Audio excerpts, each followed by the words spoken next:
اور اللہ ایک اور مثال بیان فرماتا ہے کہ دو آدمی ہیں، ایک ان میں سے گونگا اور کسی کا غلام ہے بے اختیار و ناتواں کہ کسی چیز پر قدرت نہیں رکھتا اور اپنے مالک کو دوبھر ہو رہا ہے، وہ جہاں اسے بھیجتا ہے کبھی اچھی خبر نہیں لاتا۔ کیا ایسا گونگا بہرا اور وہ شخص جو سنتا بولتا اور لوگوں کو انصاف کرنے کا حکم دیتا ہے اور خود سیدھے رستے پر چل رہا ہے، دونوں برابر ہو سکتے ہیں؟ اور آسمانوں اور زمین کا بھید اللہ ہی کے پاس ہے، اور اللہ کے نزدیک قیامت کا آنا یوں ہے جیسے آنکھ کا جھپکنا، بلکہ اس سے بھی جلتر۔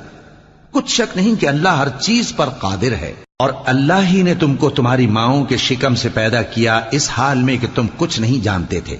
اور اس نے تم کو کان اور آنکھیں اور دل اور ان کے علاوہ اور اعضاء بخشے تاکہ تم شکر کرو۔ کیا ان لوگوں نے پرندوں کو نہیں دیکھا کہ آسمان کی ہوا میں